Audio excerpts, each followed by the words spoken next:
All right, everybody, welcome to the third episode of the AIER's Author's Corner. Today we have with us a very special guest, Dr. Bob Mulligan, the author of Entrepreneurship and the Human Experience, which is available on Amazon and published by the American Institute for Economic Research. Bob earned a Bachelor's of Science in Civil Engineering at the Illinois Institute of Technology in 1983, a Master's of Arts in Economics at the State University of New York at Binghamton, and a Doctor of Philosophy and Economics at the State University of New York at Binghamton in 1993, as well as other various certifications. Bob, it's great to have you. It's great to be here. So for our first questions, let's get the audience to get to know you a little bit more. So can you tell us a little bit about your intellectual and professional background? In my notes, I have that you research business cycles, constitutional political economy, maritime economics, and fractional analysis of time. Can you tell us a little bit about those topics? Well, like you said, I did my undergraduate degree in civil engineering, which gave me a good quantitative background to study economics, especially as it's developed, over the last half of the 20th century. I did my dissertation on business cycle research, so it's always been a big interest of mine. I've even felt that it was really the most important question in economics. Why do we have business cycles, and what can we do to prevent or alleviate them? Constitutional political economy was kind of the field in which I had a kind of an Austrian rebirth as an economist. I had read the major Austrian economists while I was in high school, but then of course I studied civil engineering. I was in the Air Force for 4 years before I went to grad school, and when you go to a mainstream graduate program, you don't study Austrian economics. You study lots and lots of very formalized, mathematized stuff, and you get prepared to do, econometric research.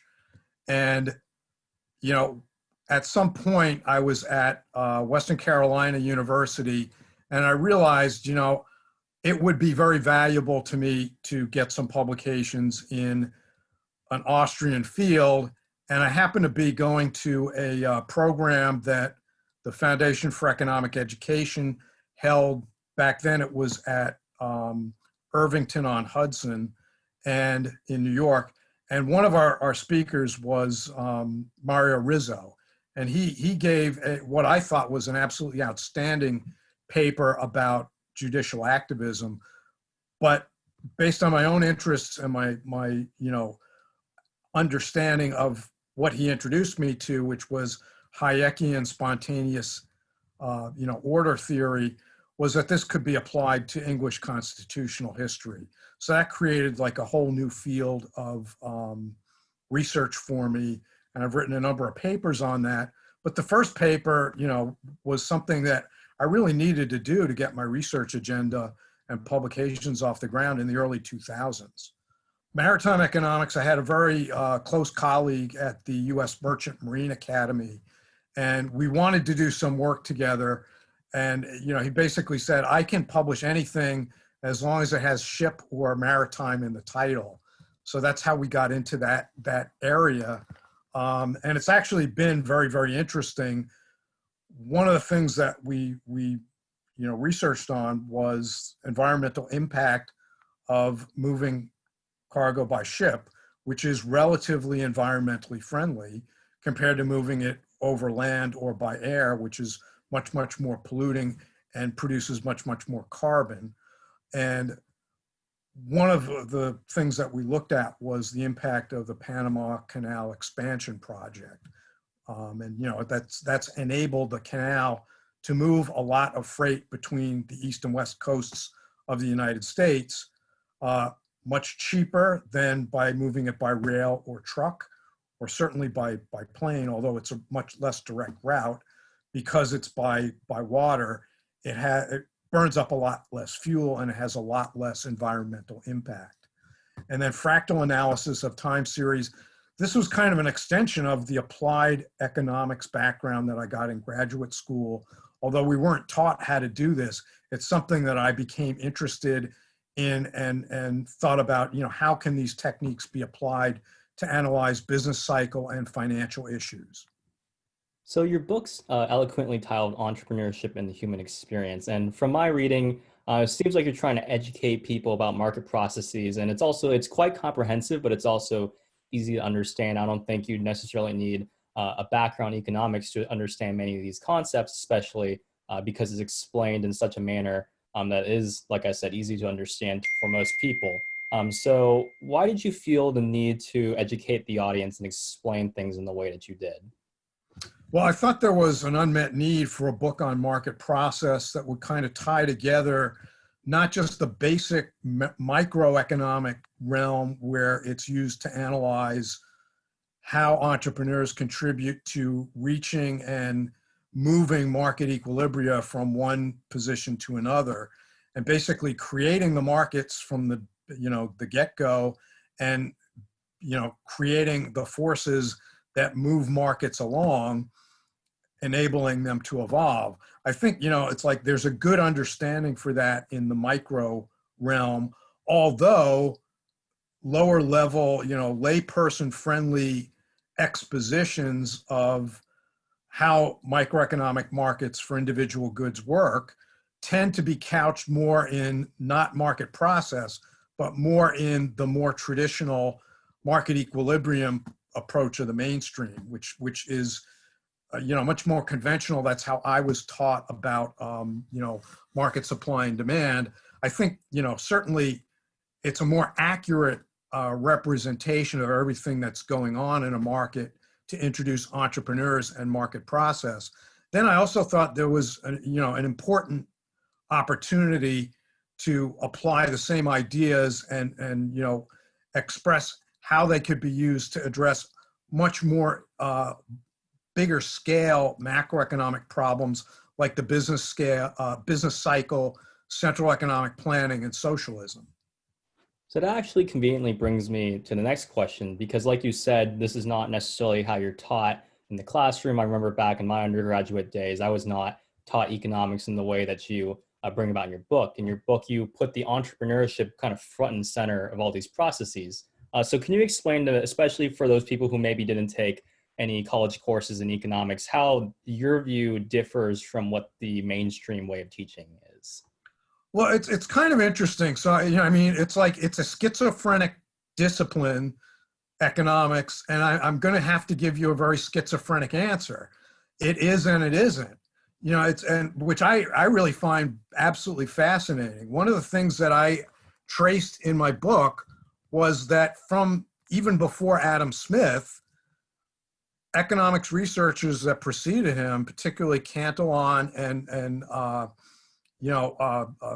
people prior to 1776, they were very adamant that entrepreneurship is an important function, but that for basically analytical convenience, it's not a thing that's easy to wrap your head around precisely what it is, and it's not something that really lends itself to being delimited by some kind of formal mathematical model.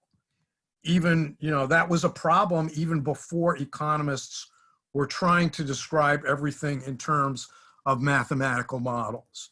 So it's like, it's always been recognized that entrepreneurship was important and absolutely essential. Nevertheless, analysis always set entrepreneurship aside, mainly for convenience, or simply it's too complicated or intricate for us to include in our theorizing.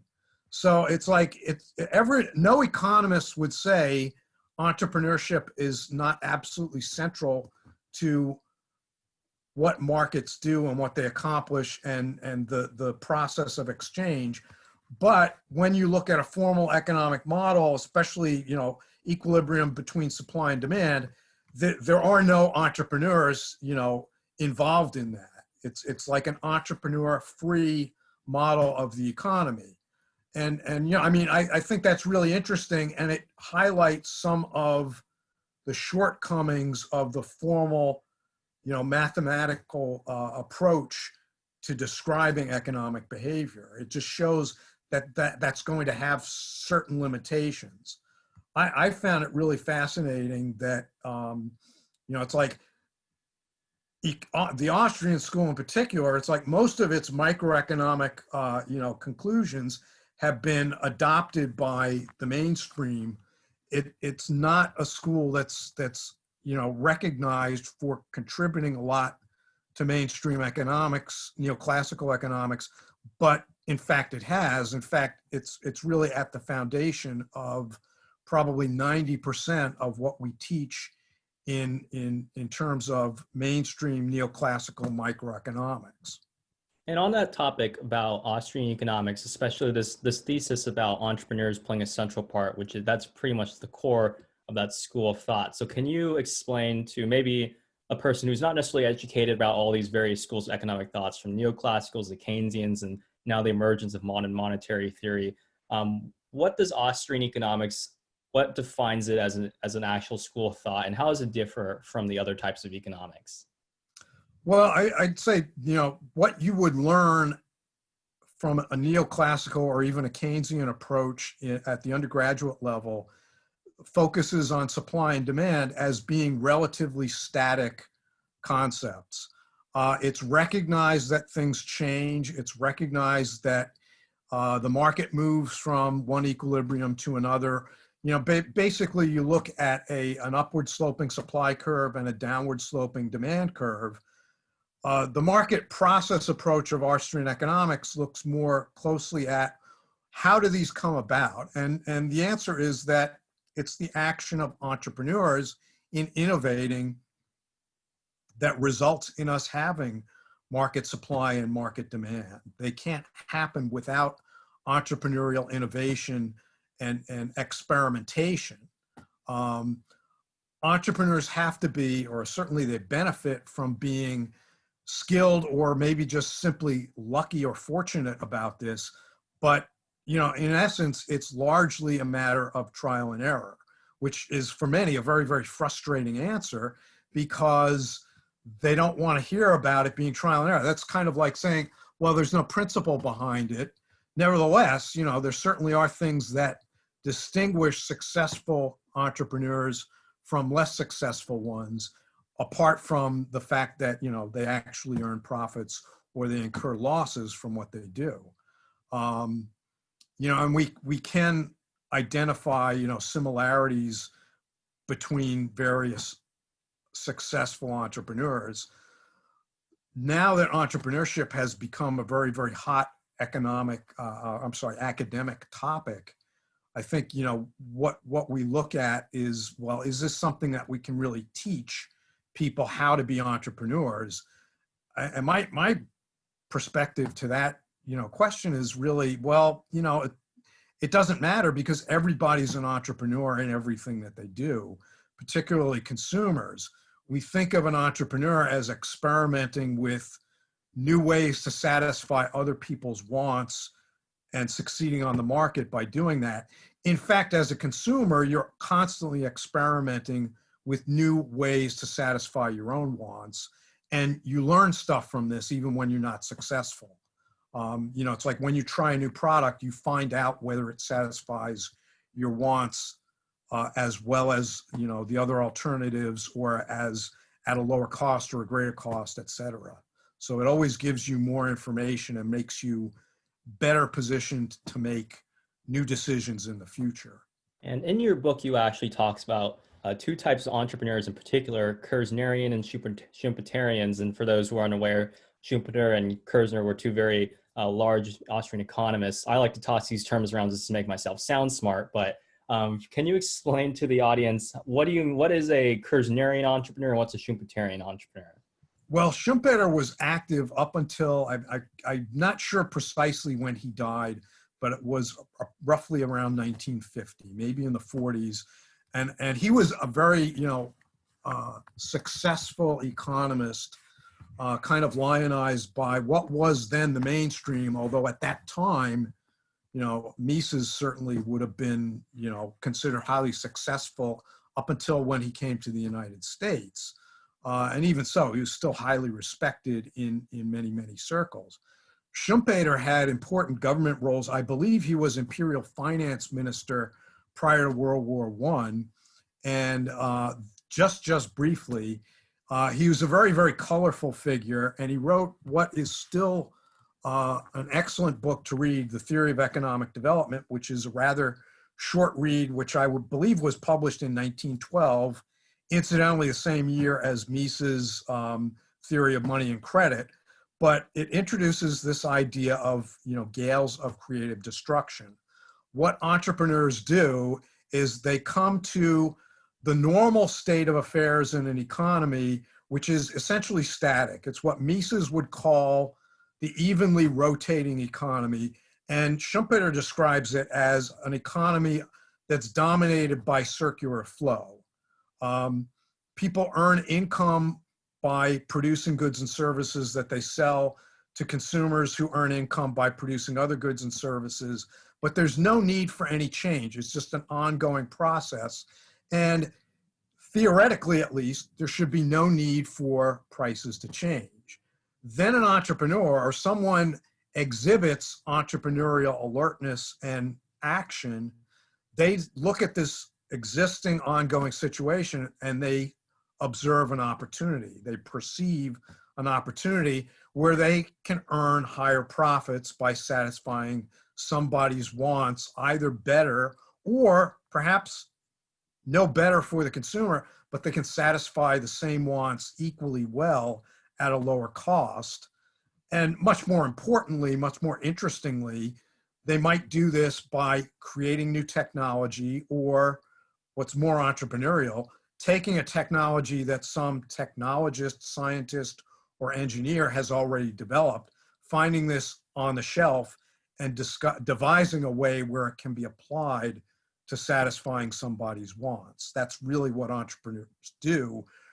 They don't tend to create the inventions or scientific discoveries themselves. They tend to come in and apply these discoveries in a way that has economic benefit to themselves because they earn the profits, but also to others, which is what enables them to get paid and earn the profits.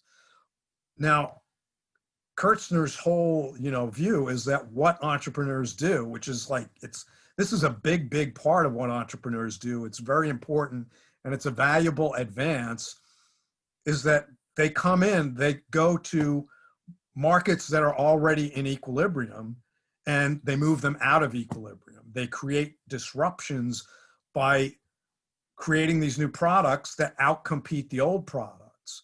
Then what has to happen is these old products can't earn the profits that they needed to stay in business. The old producers get displaced by the new ones, and by going out of business, by going bankrupt, they provide the resources that are going to be necessary to fuel the greater spread and diffusion of these newly created products.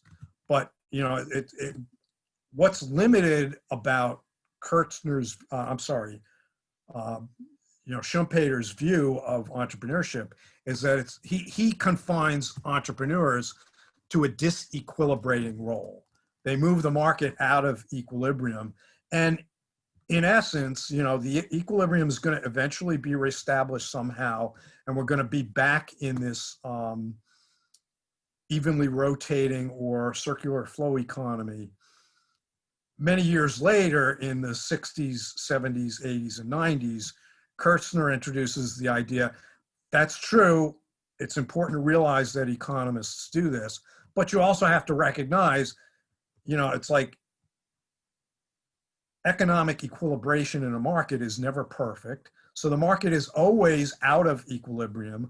A big thing that entrepreneurs contribute is they move markets toward equilibrium as well as out of equilibrium. So he gives a more complete role for, and kind of an everyday role for entrepreneurs to play. Another thing I want to share about Schumpeter is I just have this vivid picture of him at his office. After he left Austria, he was a professor at Harvard for many years until, unfortunately, he died. He was a chain smoker. And there's this picture of him in his office. He had an assistant or a secretary. He's got a huge desk, and he has an incredibly gigantic ashtray. which is like the centerpiece of his desk. He did all of his thinking while he was chain smoking, and he's getting this picture taken first thing in the morning before he's touched any of these cigarettes. But he's got something like 8 packs of Lucky Strike cigarettes, untouched, unopened, sitting in the ashtray, ready for him to open them and start chain smoking. And I got the impression that was his daily ration of cigarettes to chain smoke. And it's just, it's kind of horrifying. I mean, he had a great brain. I wouldn't want his lungs. Kurtzner, I knew personally. He was one of my teachers at the Foundation for Economic Education program that I did in the late 90s. And he is an absolutely wonderful person. I hope he will be honored with a Nobel Prize within the next few years. And, and certainly if it were up to me, he would already have one. His view of entrepreneurship and how it drives market competition was actually very, very revolutionary when he published it in his book in the 60s. And, he's developed this concept more thoroughly throughout the rest of his career. But, I think it's a more complete and more accurate view of how entrepreneurs function, how they contribute to market outcomes, and how they're at the center, not just of the production process and determining the demand side of the economy, they're also at the center of the consumption side of the economy, because, we're all entrepreneurs in the act of consumption. Now, essential to your points about entrepreneurship, you also talk a lot about business cycles, which essentially, you explain it's when good investments they pay off, bad investments don't pay off, booms and busts. So can you explain how business cycles generally work and why it's essential to this process? Oh, I should mention, I'll get back to your question. One of the big takeaways from my classes with Kurtzner were his emphasis on how this distinctively Austrian microeconomic idea, which would be essentially market process, although I don't remember that he ever used that expression. His emphasis was always that this is an Austrian idea. You can see this in Hayek and Mises and Menger, but it's been completely absorbed into the mainstream. This is not anything that mainstream economists, whether neoclassical or Keynesian, would argue with. In fact, he'd almost, I don't know that he ever said this, but one way you could express his attitude about that, and it's certainly my attitude, is that we are in fact all Austrians now, especially in terms of microeconomics. What we're not all Austrians in terms of is Austrian business cycle theory. This theory dates back to Mises' 1912 book, The Theory of Money and Credit, which is a rather hard read. It's one of the first Austrian economics books I ever read myself. I read it when I was in high school. I don't understand how I could have gotten anything out of it. Mises in particular is a great English language stylist in Human Action, which he rewrote in English himself. Theory of Money and Credit was not translated into English until the 30s. And, it addresses a lot of obsolete monetary concepts. But, what's distinctive about the Austrian school that hasn't been adopted by the mainstream is the business cycle theory. It, in the form that Mises presents it and that Hayek developed it, it did not have very strong, what we now call micro foundations. Market process, though, I think is really the heart of that. The Austrian theory of the business cycle is that business cycles come about because of bad, overexpansive monetary or fiscal policy that results in interest rates being depressed below an appropriate sustainable level. The interest rate is important because it's how we ration available credit. And you can screw up this process by either making the prevailing interest rate lower than that, or by injecting more money and credit into the economy, which means that people don't have to be as careful about what kind of investment projects and what kind of expansion projects they engage in. Like market prices discipline people when they allocate resources, and as consumers, when we decide what to buy by allocating our budget across various products in response to what we can afford and what satisfies our wants best. The market interest rate serves this essential function of ensuring that credit is allocated to those projects that have the best return and give the highest yield. And if you have a bad monetary policy, if you print money with a printing press, if you engage in quantitative easing, or if the Federal Reserve System buys too many government bonds, everyone applauds that because it makes the economy appear to be functioning better. You get an increase in GDP, but it's not a sustainable increase, because what you're doing is you're getting people to invest in projects with lower returns. You're making the economy actually less productive over time. Everyone is going to applaud that as an era of blessed prosperity, but the actual truth is it's unsustainable. At some point, even if you keep injecting additional new credit, you're going to run into an inability to keep the masses of economic activities coordinated so that they can all successfully be completed. You've basically gone in and created a bunch of things that can't in fact be completed. They've been almost designed not to be seen through to completion. So when that happens, you have what Hayek euphemistically calls a business cycle correction, but we call that a recession.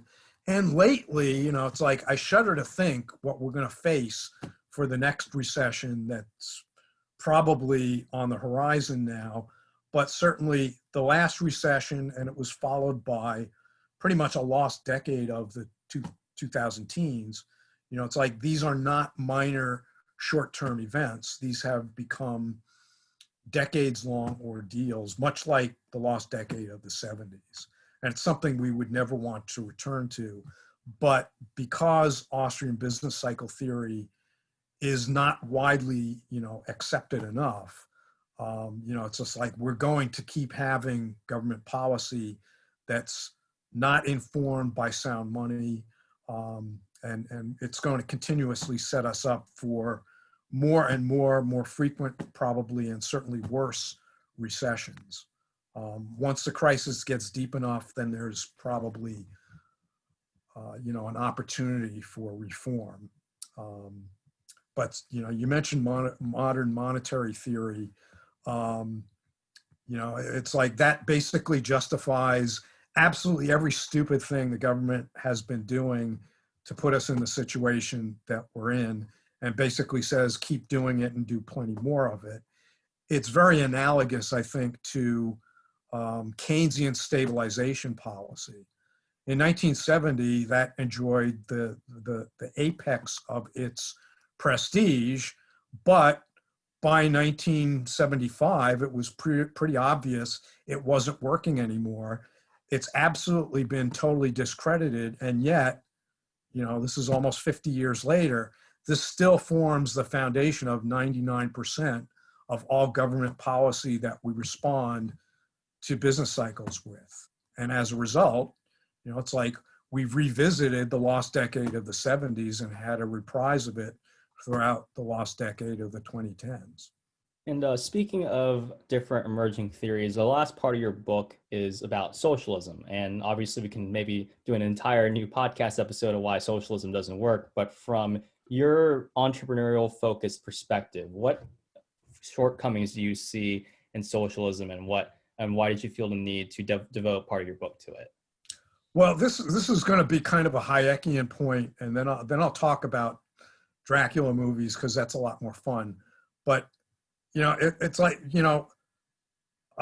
socialism is something that assumes you can direct the economy from a centralized location. If you're provided with enough information, you can make all these decisions and make sure that the dumbass consumers buy the right goods, or that the goods are provided. It's basically the lament of a socialist central planner is that people would only be happier. They'd be much happier if they only had the preferences that we assumed when we built the model. If they only had the right preferences, they'd be happy. It's like, that's fine, but it's never going to happen. People are sovereign over their own preferences. Similarly, entrepreneurial innovation, which is something that's you cannot have an economy advance without entrepreneurial innovation, but it's not something you can accommodate in a central economic planning process. Socialism basically says, let's take out all this wasteful competition and ensure that we have only 100% favorable outcomes defined by, whatever criteria, whether it's majority rule, whether it's what, an elite of central planners or economists agree on. The reality is the economy is something that has to make use of dispersed knowledge. That's something that only entrepreneurs can do. Everybody can be an entrepreneur, but you're not being an entrepreneur when you impose your views on other people.